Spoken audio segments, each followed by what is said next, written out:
لوگ اس کو سمجھ لیں تو یقیناً کینے سے وہ نفرت کریں۔ کینہ رکھنے والے کی کوئی عبادت قبول نہیں ہے، بلکہ حدیث پاک میں آتا ہے کہ اس کے سر کے اوپر بھی اس کا سجدہ نہیں جاتا، اس کے سر کے اوپر بھی اس کی دعائیں نہیں جاتی۔ کسی کے لیے اپنے دل میں کینہ مت رکھو، کینہ نکالو دلوں سے تاکہ اللہ تعالیٰ دعائیں قبول کرے، تاکہ اللہ عبادتیں قبول کرے۔ اسی لیے جلدی سے جو لوگ کہتے ہیں نا کہ ہماری دعائیں قبول نہیں ہوتی، سب سے بڑی رکاوٹ دعا کی قبولیت میں کینہ ہے۔ اور میں سمجھتا ہوں کہ شاید ہی کچھ لوگ ہیں جو اس کے دل میں کینہ نہ ہو، بلکہ اب تو لوگ کینہ رکھنے کو، بغض رکھنے کو گناہ سمجھتے بھی نہیں۔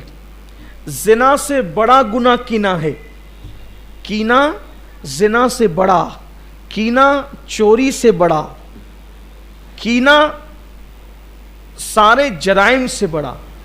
آپ دیکھو، زانی بخشا جا رہا ہے آج کی رات، چور بخشا جا رہا ہے آج کی رات، اور کینہ رکھنے والا بخشا نہیں جا رہا ہے۔ اور میں نے دیکھا ہے کہ داڑیاں بڑی بڑی ہے، 5 وقتہ نمازی ہے، حاجی ہے، عمرہ کرنے والے ہیں، لیکن دلوں میں کینہ ہے۔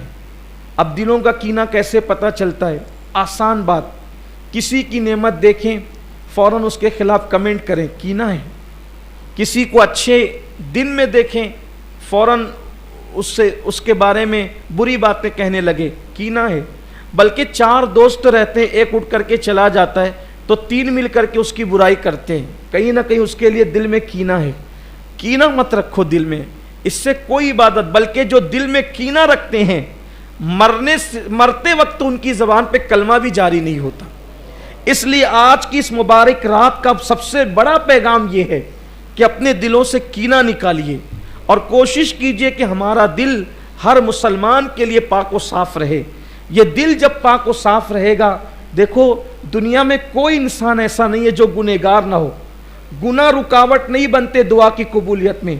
دعا کی قبولیت میں جو چیز رکاوٹ بنتی ہے وہ کینہ بنتی، یا تو پیٹ کا حرام لقمہ دعا میں رکاوٹ بنتا ہے قبولیت میں، یا تو دل کا کینہ رکاوٹ بنتا ہے قبولیت میں۔ اس لیے ہمیں چاہیے کہ ہم اپنے دلوں سے کینہ نکالیں۔ آج کی رات بہت مبارک رات ہے۔ اللہ کے رسول علیہ السلام فرماتے ہیں کہ جیسے ہی 14 تاریخ کا سورج غروب ہوتا ہے اور 15ویں کی شام آتی ہے تو سرے شام سے اللہ تبارک و تعالی اپنے بندوں سے ندا فرماتا ہے، اعلان فرماتا ہے، اے میرے بندو، تم میں کون ہے جو مجھ سے مغفرت طلب کرے تاکہ میں اس کو بخش دوں؟ تم میں کون ہے جو مجھ سے روزی مانگے تاکہ میں اس کو روزی عطا کروں؟ تم میں کون ہے جو مجھ سے اولاد مانگے تاکہ میں اس کو اولاد عطا کروں؟ آج مانگو مجھ سے جو مانگنا ہے۔ بعض لوگوں کا خیال یہ ہے کہ اللہ تعالیٰ یہ تو ہر رات کہتا ہے، لیکن فرق شب برات میں اور ہر رات میں فرق کیا ہے؟ شب برات میں اور ہر رات میں فرق کیا ہے؟ لوگ کہتے ہیں کہ یہ تو اللہ ہر رات کہتا ہے۔ اللہ ہر رات کہتا ہے، مگر ہر رات وہ رات کے آخری حصے میں کہتا ہے۔ اور شب برات کی خصوصیت یہ ہے کہ شب برات میں اللہ تبارک و تعالی مغرب ہی سے جیسے ہی سورج غروب ہوتا ہے ویسے ہی اللہ کا اعلان ہوتا ہے، جو مانگنا ہے مانگو میں تمہیں عطا کروں گا۔ اور اللہ تعالیٰ پہلے آسمان پہ تجلی کرتا ہے جیسا کہ اس کی شان ہے، یعنی عوام کی زبان میں اللہ تبارک و تعالیٰ پہلے آسمان پر نزول اجلال فرماتا ہے، پہلے آسمان پر جلوگر ہوتا ہے اپنی شان کے لائق، آسمان دنیا پر جلوگر ہوتا ہے اپنی شان کے لائق، اس کے انوار و تجلیات کی خصوصی توجہ ہوتی ہے آسمان دنیا پر، اور اللہ تعالیٰ اپنے بندوں سے کہتا ہے آج تم مجھ سے جو مانگو گے میں تمہیں عطا کروں گا۔ لیکن مانگنے والوں کو چاہیے کہ وہ یقین سے مانگے، اور اللہ کا شکر ہے کہ آج ہم اللہ کی بارگاہ میں مانگنے کے لیے آئے ہیں۔ انشاءاللہ ضرور ملے گا، لیکن یقین سے مانگیے گا، پورے وثوق سے مانگیے گا، اللہ تعالیٰ کی طرف پوری توجہ اور لو لگا کر کے مانگیے گا، اللہ ضرور عطا فرمائے گا۔ میرے آقا صلی اللہ علیہ وآلہ وسلم کے دیوانوں، لیکن آج ہم سب سے پہلے اللہ کی بارگاہ میں رجوع کریں گے، توبہ کریں گے۔ دیکھیے بہت سارے لوگ ایسے ہیں جو یہ سوچتے ہیں کہ بھئی اللہ تو کریم ہے، اللہ تو رحیم ہے، ہم کچھ بھی کریں وہ ہمیں معاف کر دے گا۔ لیکن ایک بات آپ سے کہنا چاہتا ہوں، بے شک اللہ کریم بھی ہے، رحیم بھی ہے، 70 ماؤں سے زیادہ اپنے بندوں سے وہ پیار بھی کرتا ہے۔ دوسری طرف ہماری توجہ نہیں ہے، مگر اللہ تبارک و تعالی غیرت والا بھی ہے، اور اس کی غیرت کا عالم یہ ہے کہ اگر معصوم جس کو اس نے اپنے ہاتھوں سے بنایا اور اس معصوم ذات کو فرشتوں سے سجدہ کروایا اور اپنا خلیفہ بنایا، اگر ان سے ایک لغزش پیغمبرانہ ہوتی ہے تو اللہ تعالیٰ آدم علیہ السلام کو اپنی غیرت کی وجہ سے جنت سے نکال دیتا ہے، اور آدم علیہ السلام 200 سال تک روتے رہتے ہیں، اللہ تعالیٰ کوئی جواب نہیں دیتا۔ تو کیا اس سے ہمیں عبرت نہیں ملتی کہ جو اس کے محبوب اور مقبول بندے ہیں، اگر وہ ایک لغزش پیغمبرانہ کرے، ایک قطع اجتہادی کرے، ان سے ہو جائے، وہ بھی کسی حکمت کے تحت، تو 200 سال تک وہ روتے ہیں، پھر بھی ان کو کوئی جواب نہیں ملتا، تو ہم جیسے پاپی گنہگار سیاہکار ہمارا کیا حال ہوگا؟ ہم اللہ کی بارگاہ میں کیوں گڑ گڑاتے نہیں؟ دیکھو اللہ تعالیٰ تو بہت غیرت والا ہے، لیکن اس کے محبوب صلی اللہ علیہ وآلہ وسلم کی غیرت سے اللہ کی غیرت کا اندازہ لگاؤ۔ ہم سوچتے ہیں حضور ہم سے ہمیشہ راضی رہیں گے، اللہ ہم سے ہمیشہ راضی رہے گا، لیکن حضور علیہ السلام تو ہم جیسے لوگوں کی کوئی اوقات اور حیثیت ہی نہیں۔ حضور علیہ السلام تو چھوٹی چھوٹی لغزشوں پر صحابہ سے بھی ناراض ہو جاتے تھے، صحابہ سے بھی ناراض ہو جاتے۔ اگر حضور ہم سے ناراض ہو جائیں تو کیا ہوگا؟ ہم نے تو کتنے گناہ کیے ہیں، حضور کیسے چھوٹی چھوٹی لغزشوں پہ ناراض ہوتے ہیں، ذرا دیکھیں۔ ایک صحابی ہیں، پہلی بات تو یہ یاد رکھنا چاہیے کہ صحابی اس ہستی کو کہتے ہیں کہ انبیاء کے بعد سب سے بڑا مرتبہ اگر روئے زمین پر کس کا ہے تو وہ صحابہ کا ہے۔ کوئی ولی، کوئی کتب، کوئی غوث، کوئی ابدال کسی صحابی کے مرتبے کو نہیں پہنچ سکتا، یہ صحابی کا مرتبہ ہے۔ لیکن ان سے چھوٹی چھوٹی لغزشیں ہوئی، حضور ناراض ہو گئے، اور کیسے ناراض ہوئے؟ منہ پھیر لیا کرتے تھے۔ روایت میں آتا ہے ایک صحابی سونے کی انگوٹھی پہن کر آئے، سونے کی انگوٹھی پہن کر آئے اور حضور علیہ السلام کو سلام کیا۔ آقا علیہ السلام نے سلام کا جواب نہیں دیا بلکہ منہ پھیر لیا۔ حضور علیہ السلام نے منہ پھیر لیا۔ جتنے میرے بھائی سن رہے ہیں، میری بہنیں اگر اپنے گھروں میں بیٹھ کر سن رہی ہے، میں ان سے پوچھنا چاہتا ہوں مرتبہ کیا ہے؟ صحابی۔ لغزش کیا ہے؟ سونے کی انگوٹھی۔ سلام کر رہے ہیں، جواب نہیں، منہ پھیر لیا۔ دوسری طرف سے آئے، شاید حضور نے پہچانا نہیں، سلام کیا، ادھر سے منہ پھیر لیا۔ اللہ اکبر! وہ صحابی بے چین ہو گئے۔ میرے اور آپ کی طرح وہ لوگ زبانی دعوے دار نہیں تھے عشق رسول کے، وہ سچے عاشق تھے، بے چین ہو گئے۔ حضور جان نور، غریب پرور، بندہ نواز، آقا کیوں ناراض ہیں؟ ناراضگی کی وجہ کیا ہے؟ آقا نے فرمایا میں تیرے ہاتھوں میں جہنمیوں کا زیور دیکھ رہا ہوں، میں تیرے ہاتھوں میں جہنمیوں کا زیور دیکھ رہا ہوں۔ بس اتنا کہنا تھا، انہوں نے سونے کی انگوٹھی اتاری اور پھینک دیا۔ پھر اللہ کے رسول تشریف لے گئے تو کسی نے کہا سونا تو مردوں پہ حرام ہے، عورتوں کے لیے تو جائز ہے، سونا اٹھاؤ اور سونا اٹھا کر کے اس کو بیچ کر اپنی بیوی کا زیور بنا دو۔ انہوں نے فرمایا اللہ کی عزت کی قسم، جس چیز کو میں نے محبوب کی خوشی کے لیے پھینک دیا ہے اب میں اس کو کبھی نہیں اٹھا سکتا۔ حضور علیہ السلام نے لیکن چہرہ پھیرا۔ دوسری حدیث سنیں، بات سمیٹتا ہوں، دوسری حدیث پاک سنیں۔ وہ تو صحابی تھے، ان صحابی کا نام حدیث کی کتابوں میں مجھے نہیں ملا، ان کا نام مجھے نہیں مل سکا، ہو سکتا ہے کسی کے علم میں ہو ان کا نام، لیکن ان سے بڑی ہستی، ان سے بڑی ہستی اس لیے کہہ رہا ہوں کہ یقینی طور پر وہ صحابی نہ صدیق اکبر تھے، نہ فاروق اعظم تھے، نہ عثمان غنی تھے، نہ مولا علی تھے، ان چاروں میں سے کوئی نہیں تھا۔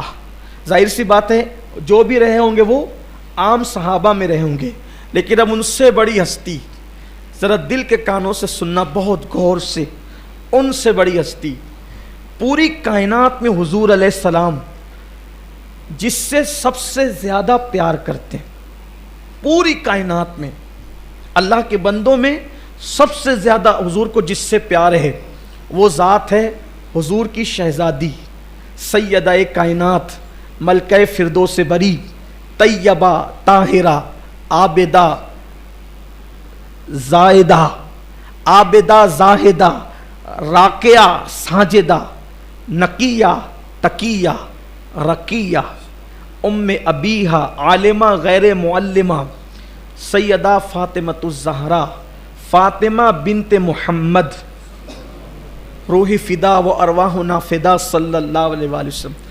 حضور علیہ السلام ان سے اتنی محبت کرتے تھے، اتنی محبت کہ ان کے بغیر حضور نہیں رہتے تھے، حضور علیہ السلام ان کے بغیر نہیں رہتے تھے۔ حضور علیہ السلام کا گھر اور ان کا گھر صرف ایک دیوار کا فاصلہ تھا، اور ابھی بھی حضور علیہ السلام جس حجرے میں آرام کر رہے ہیں اس سے لگا ہوا سیدہ کا حجرہ ہے۔ یہ شان کی، ایسی شان کی خاتون ہے کہ ایسی شان کی عورت کائنات کی نگاہوں نے نہیں دیکھی، جس کے بابا سید الانبیاء، جس کے شوہر تاجدار حل عطا، خاتم الولایت، فاتح خیبر، باب مدینۃ العلم، مولائے کائنات سیدنا علی کرم اللہ تعالی وجہہ الکریم، جس کے بیٹے امام حسن امام حسین جنتی جوانوں کے سردار، نہ کسی کے بیٹے ایسے نہ کسی کا باپ ایسا، اور شوہر شان والا اور خود اتنی شان والی۔ حضور کتنا پیار کرتے، جب وہ آتی ہیں تو حضور ان کے لیے اٹھ کے کھڑے ہو جاتے ہیں، ان کو اپنی جگہ پہ بٹھاتے ہیں، ان کے ہاتھ چومتے ہیں۔ حضور علیہ السلام ان کے ہاتھ چومتے تھے اور ان کو اپنی جگہ پہ بٹھا کے کہتے ہیں فاطمہ تجھ پر میرے ماں باپ قربان ہو جائیں۔ اتنی محبت کرتے تھے اللہ کے رسول علیہ الصلوۃ والتسلیم کہ جب سفر پر جاتے تھے تو سب سے آخری میں سیدہ فاطمہ سے ملتے تھے، اور جب سفر سے آتے تھے تو سب سے پہلے سیدہ فاطمہ سے ملتے تھے۔ ایک دیوار کا فاصلہ تھا حضور کے حجرے اور ان کے گھر کے درمیان۔ بار بار جاتے تھے آقا، اور جب کبھی جا نہیں سکتے تھے تو حضور علیہ السلام نے دیوار میں ایک کھڑکی بنا دی تھی کہ جب جب فاطمۃ الزہرا کی یاد آتی کھڑکی سے پردہ ہٹا کر آواز دیتے فاطمہ میری آنکھوں کی ٹھنڈک، قرۃ العین کہتے ہیں، میری آنکھوں کی ٹھنڈک، حضور کی آنکھوں کی ٹھنڈک۔ پھر سیدہ کا چہرہ دیکھ لیتے اور حضور علیہ الصلوۃ والتسلیم کو جو ہے وہ قرار آ جاتا، چین آ جاتا۔ اسی لیے امام اہل سنت نے سیدہ کو جان احمد کی راحت قرار دیا۔ جو رسول ہر بے چین دل کا چین ہے، ہر دل کی راحت ہے میرے رسول، اس رسول کے دل کی راحت کا نام سیدہ فاطمۃ الزہرا ہے۔ اتنی محبت کرتے ہیں کہ کہتے ہیں فاطمہ تو بضعۃ منی، فاطمہ میرے جگر کا ٹکڑا ہے۔ اتنی محبت کرتے ہیں، لیکن اب اس تمہید کے بعد ذرا آؤ، نازک ہے بڑی غیرت سلطان مدینہ۔ حضور کی غیرت کا اندازہ کرو، محسوس کرو۔ ایک دن میرے آقا ہر دن کے معمول کی طرح سیدہ فاطمۃ الزہرا کے گھر تشریف لائے۔ کیا دیکھا کہ ریشم کے پردے جس پر تصویریں بنی ہوئی ہے وہ سیدہ فاطمۃ الزہرا کی دیواروں پر لٹکے ہوئے ہیں۔ سیدہ فاطمہ کی دیواروں پر پردے ریشم کے لٹکے ہوئے ہیں۔ اسلام میں دروازے پہ پردہ لگا سکتے ہیں، کھڑکیوں پہ پردہ لگا سکتے ہیں، لیکن دیواروں پہ پردے نہیں لگا سکتے۔ سیدہ فاطمہ نے اپنے بابا جان کی آمد کی بنیاد پر ہو سکتا ہے شاید اپنے گھر کی دیوار پہ پردہ لگایا۔ حضور علیہ السلام نے گھر کی دیواروں پہ پردہ دیکھا اور چہرہ پھیر لیا۔ حضور علیہ السلام نے منہ پھیر لیا۔ اسی طرح کی ملتی جلتی روایت اماں عائشہ کے لیے بھی آئی ہے۔ حضور نے چہرہ پھیر لیا اور چہرہ پھیر کر حضور اندر گھر میں نہیں گئے، باہر تشریف لے گئے۔ حضور چلے گئے، آقا تشریف لے گئے۔ سیدہ کو خبر ہوئی، حضور کیوں منہ پھیر کر گئے؟ جس سے سب سے زیادہ محبت کرتے ہیں، جس سے سب سے زیادہ پیار کرتے ہیں،